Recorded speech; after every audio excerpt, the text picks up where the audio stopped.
Forks and knives go hand in hand.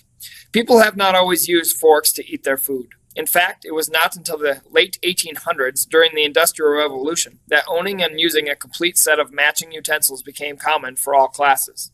Before this utensil became prevalent at the table, people mainly used knives and spoons to eat. However, most eating was done with the hands. The Romans used forks, which had only two straight tines for serving food.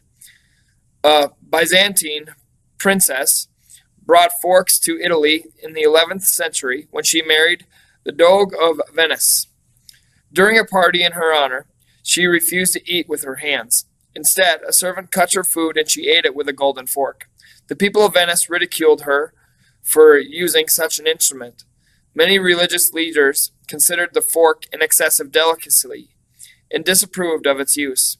It was not until the 16th century that using a fork became common and acceptable in Italy.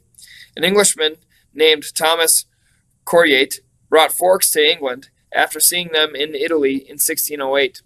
The English called the forks unnecessary. Why should a person need a fork when he has hands? They questioned. However, forks, which were made of precious metals and were often encrusted with jewels, were soon being used by the wealthy in England, France, and throughout Europe. In the 17th century, more tines were added to the fork and manufacturers started curving the tines so people could scoop food. Since the fork made spearing food with a knife unnecessary, knives were soon made with rounded tips. In an attempt to stop violence, King Louis XIV of France even declared pointed knives illegal. No one could carry or use a pointed knife for any purpose. The French quickly obeyed the law and had the tips of all their existing knives ground. This new style soon spread throughout England and Europe. By the 19th century, all classes were using forks and rounded knives regularly.